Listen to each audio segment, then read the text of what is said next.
Hello everyone, welcome back to my YouTube channel. आज मैं आपको सिखाऊंगी नाउन। तो आइए जानते हैं नाउन क्या होता है। ये बहुत इजी टॉपिक है, ठीक है। तो हम इसके ऊपर बात करेंगे कि नाउन बेसिकली होता क्या है। ये देखिए, a noun is a word which is used as the name of a person, a place, a thing, an action, quality और स्टेट एज।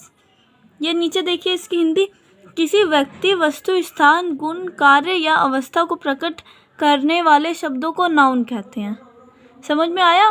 ये देखिए, अ पर्सन किसी व्यक्ति को, प्लेस किसी स्थान को, थिंग कोई सी भी चीज़ को, एक्शन किसी भी कार्य को, और क्वालिटी किसी भी गुण को, और स्टेट किसी भी अवस्था को। तो ये सारी चीज़ें होती है हमारी नाउन के अंदर, ये सारी चीज़ें आती हैं, ठीक है। तो अब हम ये नीचे देखते हैं कि हम इसे पहचानेंगे कैसे। तो ये देखिए, आपके सामने मैं ये टेबल रख रही हूँ। इसमें देखिए, इसमें पूरे अच्छे से दिखा है नेम ऑफ अ पर्सन, व्यक्ति, किसी के भी व्यक्ति का नेम, जैसे मेहुल, निधि, इन सबको हम नाउन कहेंगे। ये देखिए निधि, तो किसी भी व्यक्ति का नेम हो गया, उसे हम नाउन कहते हैं। नेम ऑफ अ प्लेस, किसी भी स्थान, जैसे सर्कस, डिस्पेंसरी, कर्नाटका, केरला या कोई सी भी जगह हो, उसे भी नाउन कहेंगे। नेम ऑफ अ एक्शन, कार्य, कोई सा भी हम कार्य करें, जैसे चॉइस, वर्क, हार्ड वर्क, इन सब को भी हम नाउन कहते हैं। नेम ऑफ अ थिंग, वस्तु, कोई सी भी वस्तु, जैसे पेन, स्लेट, बुक, स्केल आदि चीज़ों को, बहुत सारी चीज़ों को, जो चीज़ें हमारे पास अवेलेबल है, जैसे कॉम्ब, मिरर, बुक, नोटबुक, इन सब चीज़ों को हम नाउन कहते हैं, ठीक है। तो ये देखिए, अब नीचे क्या है। नीचे है नेम ऑफ अ क्वालिटी, गुण, ट्रूथ, साइलेंस, काइंड, किसी भी चीज़ को, जैसे उनका जो गुण बताए, जैसे ट्रूथ का मतलब होता है सच बोलना, साइलेंट का मतलब होता है चुप रहना, काइंड का मतलब होता है भोला भाला। तो हम किसी भी ये सारी चीज़ों को भी, जो हमारे अंदर के गुण बताए, उसे भी हम नाउन कहते हैं, ठीक है। और ये नीचे देखिए, लास्ट है नेम ऑफ अ सिचुएशन, कोई सी भी अवस्था, जैसे स्लीप, डेथ, बर्थ, इन सब चीज़ों को भी, जैसे सोना, और डेथ मतलब मर जाना, बर्थ होता है कि जन्म लेना, इन सब चीज़ों को भी हम कहते हैं नाउन। ये सारी चीज़ें आती है नाउन में। चलिए अब हम देखते हैं कि नाउन हम कैसे पता लगा सकते हैं। अब आपने तो यहाँ से सीख लिया ना कि नाउन होते क्या है। बहुत ज़्यादा इजी टॉपिक है ये, और हर किसी को अगर एक बार देख लेगा ना कोई, या समझ लेगा, तो हर किसी को बहुत आसानी से ये समझ आ जाने वाला टॉपिक है। तो हम देखिए, आप भी पता लगा पाओगे कि इसका होता क्या है बेसिकली है, ठीक है। ये देखिए, फाउंड अ नाउन। अब हमें नाउन ढूंढना है, इनमें से नाउन क्या होते हैं। फर्स्ट है निधि राइट्स अ लेटर। अब निधि ने पत्र लिखा। अब इसमें निधि नाम आ गया, तो निधि क्या हो गया, नाउन। तो अब हम इसमें यहाँ पे ये चीज़ लगा देंगे, अंडरलाइन कर देंगे कि ये हमारा हो गया नाउन, ठीक है। समझ आया। अब ये मधु वाज बोर्न ऑन ट्यूसडे। मधु हो गया, मधु भी नाउन, मधु भी नेम है किसी व्यक्ति का, किसी महिला का, तो उसके नीचे भी हम अंडरलाइन कर देंगे। अब यहाँ पे आ गया निधि राइट्स अ लेटर। लेटर भी देखिए, लेटर भी कोई चीज़ है, कोई वस्तु है ये भी, तो हम इसमें भी नीचे अंडरलाइन करेंगे कि लेटर भी एक नाउन है। और मधु वाज बोर्न ऑन ट्यूसडे, मधु ने कब, अब कब मतलब प्लेस हो गया। प्लेस तो नहीं आएगा इसमें, लेकिन इसमें होगा, नहीं ये चीज़ नहीं होगी, ट्यूसडे नहीं होगा। अब आ गया Delhi. Delhi is the capital of India. Delhi जो है इंडिया की कैपिटल है, तो इसमें भी हम दिल्ली लिखेंगे, दिल्ली क्योंकि प्लेस है दिल्ली। और इंडिया भी ध्यान से देखिए, एक मिनट रुकिए,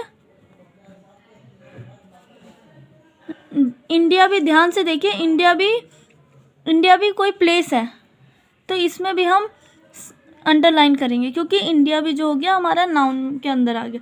the Gita is scared book, जो भगवत गीता होती है उसी को गीता कहा गया, लेकिन ये भी एक बुक है।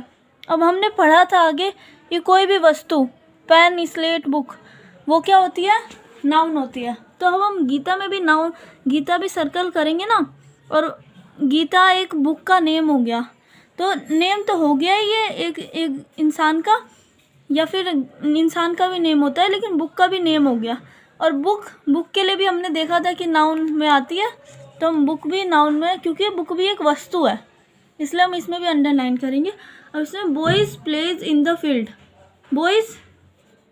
बॉयज़ में भी आएगा, क्योंकि बॉयज़ भी बहुत सारे बच्चों का ग्रुप है, ठीक है, तो बॉयज़ में भी अंडरलाइन होगी। और प्लेज इन द फील्ड, अब फील्ड एक जगह है, मैंने यहाँ पे स्थान के लिए बताया था ना आपको, तो स्थान हो गया, फील्ड भी, तो फील्ड में भी अंडरलाइन होगी, ठीक है।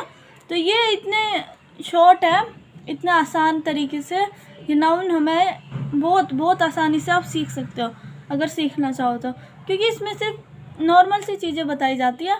तो चलिए, अब अगर आपको ऐसे भी नहीं समझ आ रहा तो मैं आपको एक गेम के थ्रू समझाती हूँ।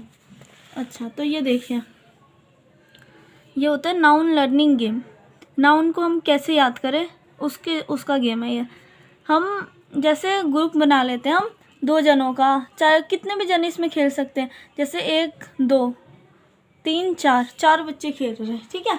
अब आपके किसी 4 फ्रेंडों का ग्रुप है, अगर उन्हें समझ नहीं आता नाउन तो वो खेलेंगे, ठीक है। वो उन्हें बोलना कि ना ऐसा टेबल बना लेने के लिए, ऐसा टेबल बनाएंगे जिसमें एक नेम, एक जना, मतलब इसी में एक में name, place, thing, animal, score, ऐसे लिखेंगे, ठीक है। वो ऐसे लिख लिया उन्होंने, सबने लिख लिया, आप चारों ने लिख लिया ऐसे। उसके बाद कोई सा भी एक जना, ये वाला जना, कोई सा भी, लेकिन यहाँ से स्टार्ट करेंगे क्योंकि यहाँ से स्टार्टिंग है ना। ये कोई सा भी वर्ड बोलेंगे, अल्फ़ाबेट का कोई सा भी वर्ड, A से Z तक में कोई सा भी वर्ड बोलेगा। जैसे बोल दिया इन्होंने एस, अब एस से ना फटाफट लिखना है सबको, फटाफट लिखेंगे, नेम लिखेंगे सबसे पहले। एस से क्या नेम आएगा, जिसको जोन सा नेम याद आ रहा है अपना छुपा के लिखेंगे, तो जिसको जोन सा नेम आ रहा है वो सा नेम लिख लिया। और फिर उसके बाद प्लेस लिखना है एस से ही, फिर उसके बाद थिंग लिखनी है एस से ही, फिर एनिमल लिखना है। जिसका सबसे पहले होगा वो स्टॉप बोल देगा, फिर सारे रुक जाएंगे। फिर जिसका जितना हुआ, अगर सेम हुआ तो उनका कट जाएगा, और जिसका जितना हुआ वो फिर उतने स्कोर लगाएगा इधर। जैसे मैंने एस से ये लिखा सुहानी, नेम में, प्लेस में श्रीलंका, थिंग में स्टिक, और एनिमल में स्नेक, तो मेरे स्कोर 4 हो गए। अब ऐसे ही मैंने के से लिखा, के से कार्तिक, प्लेस में केरला, थिंग में काइट, एनिमल में कंगारू, स्कोर 4। ऐसे ही खेल के हम नाउन सीख सकते हैं, ठीक है। तो देखिए, मैंने इतने आसानी तरीके से आपको सिखा दिया, और यहाँ पे पूरी वीडियो भी मैंने आपको सिखा दी। तो अब देखिए, जैसे आपको ठीक लगे वैसे करना, मैंने आपको सिखा दिया। अब बाकी अगर आपको ऐसे ना समझ में आए तो आप ऐसे करके भी अपने नाउन याद कर सकते हो, ठीक है। तो थैंक यू, हम मेरे चैनल को सब्सक्राइब करना, लाइक करना, ओके।